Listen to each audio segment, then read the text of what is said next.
తాకట్లో ఉన్న మీ బంగారాన్ని విడిపించి ఆ రోజు ఆన్లైన్ రేటుకి కొంటాం. Sharma gold company. నమస్తే, welcome to Suman TV. Andhra Pradesh రాజధాని అమరావతి గురించి రాజకీయ రగడ మళ్ళీ మొదలైంది. అమరావతి రాజధాని గురించి జగన్మోహన్ రెడ్డి గారు ఏవైతే వ్యాఖ్యలు చేశారో దానికి మళ్ళీ కూటమి పార్టీల నుంచి కౌంటర్ వస్తున్న పరిస్థితుంది. అమరావతి రాజధానికి అన్ని వేల కోట్ల రూపాయలు ఎందుకు ఖర్చు పెడుతున్నారు? అమరావతి కోసం ఇన్ని వేల కోట్ల రూపాయలు ఖర్చు పెట్టి ఆ ఖర్చునంతా గంగపాలు ఎందుకు చేస్తూ ఉన్నారని చెప్పి ప్రశ్నించారు. సెల్ఫ్ ఫైనాన్స్ ప్రాజెక్ట్ అన్నారు అమరావతిని. చంద్రబాబు నాయుడు గారు ఆ ప్రకటన పదే పదే చేస్తూ ఉన్నారు. మరి సెల్ఫ్ ఫైనాన్స్ ప్రాజెక్టు దానంతట అదే నిర్మించుకుంటుంది అని చెప్పినప్పుడు మళ్ళీ వేల కోట్ల రూపాయలు అప్పులు చేసి మరీ రాజధానిని ఎందుకు కడుతున్నారని చెప్పి ప్రెస్ మీట్లో ప్రశ్నించారు జగన్మోహన్ రెడ్డి గారు. కానీ సెల్ఫ్ ఫైనాన్స్ ప్రాజెక్ట్ అంటే దానంతట అదే రాజధాని భూములు ఏమీ గుడ్లు పెట్టినట్టుగా డబ్బులు ఏమైనా పెడుతుందా? చెట్ల నుంచి డబ్బులు ఏమన్నా కాస్తాయా? రాజధాని అభివృద్ధి చెందిన తర్వాత ఉన్నటువంటి ఆ ల్యాండ్ బ్యాంకు అభివృద్ధి చెందిన రాజధానిలో ఉంటుంది కాబట్టి దాని ద్వారా ఆ భూముల అమ్మకం ద్వారా డబ్బులు వస్తాయి. ఆ డబ్బులే రాజధాని కట్టడం కోసం చేసినటువంటి ఈ అప్పును తీరుస్తుంది అని కూటమి పార్టీలు జగన్మోహన్ రెడ్డి గారిని కౌంటర్ ఇస్తున్నటువంటి పరిస్థితుంది. ఈ మాత్రం కూడా జగన్మోహన్ రెడ్డికి తెలియదు. సెల్ఫ్ ఫైనాన్స్ ప్రాజెక్ట్ అంటే అసలు అర్థమే తెలియదు జగన్మోహన్ రెడ్డి. అతను ముఖ్యమంత్రిగా 5 సంవత్సరాలు అసలు ఎట్లా పరిపాలించాడో అర్థం కావట్లేదని చెప్పి కూటమి పార్టీలు ఆయన టార్గెట్ చేస్తున్నటువంటి పరిస్థితుంది. జగన్మోహన్ రెడ్డి గారు ఇంకొక మాట కూడా చెప్పారు ప్రెస్ మీట్లో. ఆల్రెడీ సచివాలయం ఉంది, ఆల్రెడీ శాసనసభ ఉంది, ఆల్రెడీ హైకోర్టు భవన నిర్మాణం కట్టేస్తున్నారు. మరి ఇవి కట్టినప్పుడు ఈ కట్టిన బిల్డింగ్స్నే మళ్ళీ ఎందుకు కడుతూ ఉన్నారు? మళ్ళీ కొత్తగా సచివాలయం కడుతున్నారు, హైకోర్టు కడుతూ ఉన్నారు. ఇప్పటికే 100 కోట్ల రూపాయలు పోసి ఈ బిల్డింగ్స్ అన్నీ కట్టిన తర్వాత మళ్ళీ ఎందుకు కట్టడం?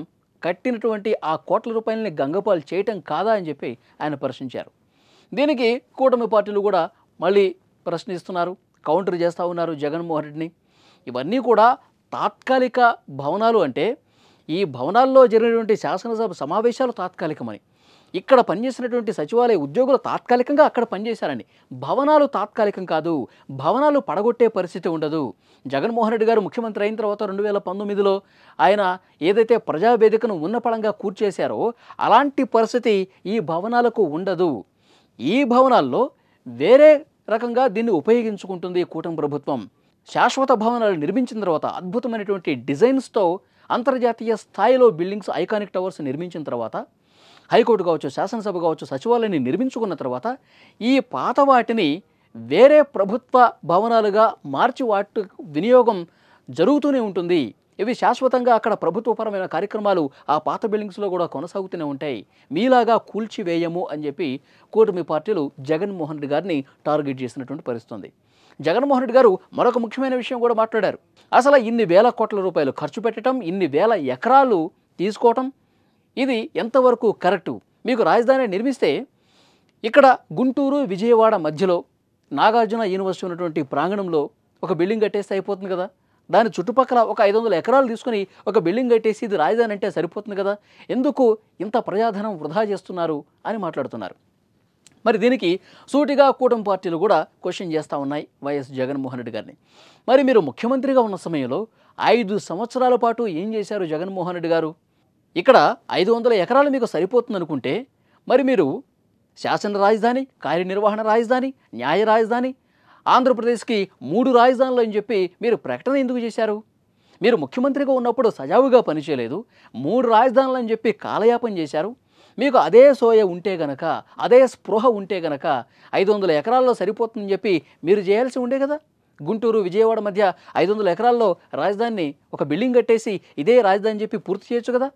మీరు ముఖ్యమంత్రిగా ఉన్న సమయంలోనేమో 3 రాజధానులు అని చెప్పి ఇక్కడ చంద్రబాబు నాయుడు గారు ప్రారంభించిన ఈ రాజధానిని పూర్తిగా నాశనం చేసి జరిగినటువంటి నిర్మాణాలను కూడా ఎక్కడికక్కడ ఆపేసి పూర్తిగా ఒక శ్మశానంలాగా, అడవిలాగా తలపించే విధంగా చేసేసి ఇప్పుడు మీరు ప్రతిపక్షం వచ్చేసరికి మళ్ళీ అద్భుతమైన రాజధానికి రూపుదిద్దుకుంటున్నటువంటి ఈ సమయంలో మళ్ళీ మీ అక్కసును వెళ్ళగట్టుకోవటం ఎంతవరకు సబబు, సమంజసం అని కూటమి పార్టీలు మళ్ళీ టార్గెట్ చేస్తున్నటువంటి పరిస్థితుంది. ఫ్రెండ్స్, మీకేమనిపిస్తుంది జగన్మోహన్ రెడ్డి గారు రాజధాని గురించి చేసినటువంటి ఈ ప్రకటన పట్ల? రాజధాని గురించి ప్రభుత్వం మీద చేసినటువంటి ఏ విమర్శలు సహేతుకమైనవని చెప్పి మీరు భావిస్తున్నారా? లేకపోతే జగన్మోహన్ రెడ్డి గారు చెప్పిన దాంట్లో వాస్తవం ఉంది అని చెప్పి మీరు భావిస్తున్నారా? ఏమనుకుంటున్నారో కామెంట్ రూపంలో తెలియజేయండి. Thank you very much.